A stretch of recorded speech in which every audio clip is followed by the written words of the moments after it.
कम बेश हर मोहल्ले में 12-14 बरस तक का एक कैरेक्टर पाया जाता है जिसके वालिदैन उमूमन निहायत गरीब होते हैं। इस कैरेक्टर का सरपरस्त पूरा मोहल्ला होता है। किसी का सौदा सुलफ ला दिया, किसी के पांव दबा दिए, गाड़ी धो दी, फर्श की सफाई कर दी, किसी के बच्चे को खिला पिला दिया, गोद में ले जाके घुमा दिया, मोहल्ले के चक्कर काटने वाले किसी मशकूक आदमी को पकड़ लिया, कभी सब्जी वाले के पास खड़ा हो गया तो कभी नाई के पास बैठ गया, सिगरेट चाय पान ला दिया और फिर हैरत से मुंह खोल के कुछ लोगों की बातें सुनने लगा, कभी समझ के तो कभी नासमझी में सर हिला दिया या मुस्कुरा दिया। इस कैरेक्टर का माँ बाप ने यकीनन कभी कोई नाम रखा होगा, लेकिन अहले मोहल्ला को उसका असल नाम जानने या पुकारने से कोई दिलचस्पी नहीं होती।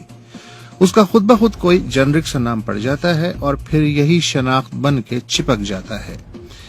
कहीं बख्शू, कहीं भोला, कहीं छोकरा तो कहीं जेदा, गरज कोई भी नाम दे दिया जाता है। कोई खाना खिला देता है, कोई ईद त्योहार शादी गमी पे एक आध नया या पुराना जोड़ा जूता दे देता है, किसी मवाली ने कभी चरस पिला दी तो किसी ने जुए की नाल थमा दी, किसी काम किसी बात से इनकार नहीं, सबकी आंखों का तारा ये बख्शू।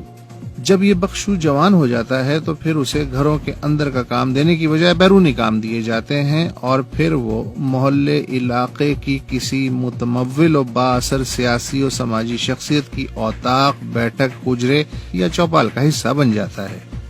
साहब ने कहा तो काम कर दिया, वरना पैर हिलाता रहा और फिर उसके बालों में सफेदी सी उतरने लगती है और नई नस्ल उसे एक निस्बतन इज्जतदार नाम दे देती है, बख्शू चाचा।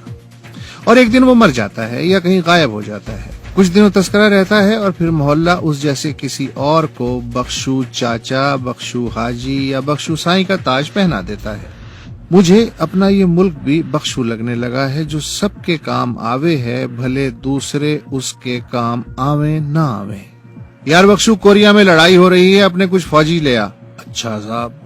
बख्शू, जरा रूस की जासूसी करनी है, एक हवाई अड्डा तो दे। कोई सा भी ले लो साहब। ओए बख्शू, ये चिट्ठी ले और भाग के चीन वालों को दे आ। अभी गया साहब। अबे सिर्फ चिट्ठी दे आया, जवाब तेरा बाप लाएगा। अभी फिर से जाता हूँ साहब। बख्शू, फलस्तीनियों की फैटी लगानी है, जरा कुछ 2-4 तगड़े लोग तो उर्दन भेज। अभी भेजता हूँ साहब। अबे बख्शू, दुबई में जल्दी से कुछ मजदूर तो भिजवा, कुछ सड़कें, इमारतें, एयरपोर्ट और महल्लात बनवाने हैं। जी साहब, अभी पकड़ के लाया। और ये ले अपना खर्चा पानी। मेहरबानी साहब। बख्शू भाई, जरा 2 डिवीजन तो दम्माम रवाना कर दे, सारा किराया तनख्वाह मेरे जिम्मे और ये पकड़ एडवांस। इसकी क्या जरूरत थी साहब, बख्शू तो आपका हमेशा से खादिम है। वो रख लेना और जरूरत हो तो मांग लेना। अब भाग के 2 डिवीजन ले आ मेरा बच्चा, शाबाश। मियां बख्शू, ये पकड़ बंदूक और अफगानिस्तान को मार गया। मगर साहब। अबे जाना, ये ले पैसे, रास्ते में जरूरत पड़ेगी। अब मुंह क्या देख रहा है? जमानत की फिक्र ना कर, मैं करवा दूंगा। ठीक है साहब, आपके लिए जाता हूँ। बख्शू, जरा ध्यान से सुन, मैं ड्रोन अटैक करने वाला हूँ, मगर सामने नहीं आऊंगा, तुझे आगे कर दूंगा। तू इकबाल कर लेना, क्या समझा? जी समझ गया। ले ये चाबी और वो जो मेरा मुंशी है ना बाला, उसकी मोटरसाइकिल अपने पास रख ले। बाले को नहीं दिलवा दूंगा। मगर साहब, मुझे तो मोटरसाइकिल चलानी ही नहीं आती। ओ भाई, मैं सिखाने के लिए बाले की ड्यूटी लगा दूंगा। जा प्यारे फटाफट, और भूलना नहीं वो अटैक वाली बात। बिल्कुल साहब, आप बेफिक्र हो जाएं। अहलन व सहलन बख्शू हाजी, तुम तो हमें भूल ही गए बिरादर। क्यों शर्मिंदा करते हो साहब, आपको खुद आने की क्या जरूरत थी, हुक्म करते बख्शू सर के बल हाजिर हो जाता। बस हाजी, एक तो बहुत दिन से तुमसे मिले नहीं थे, दूसरे तुम्हें जरा एक तकलीफ देनी थी।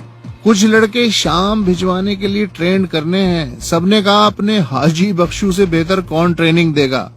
बेफिक्र हो जाओ साहब, समझ लो ट्रेन हो गए।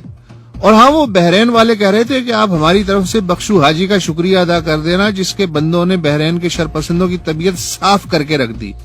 बस साहब, बख्शू को आप जैसों की दुआ के सिवा और क्या चाहिए। मगर साहब, मेरा भी एक काम बहुत दिन से फंसा हुआ है, किसी तरह दहशत गर्दी से अब बख्शू गरीब की जान तो छुड़वा दो, दुआएं दूंगा।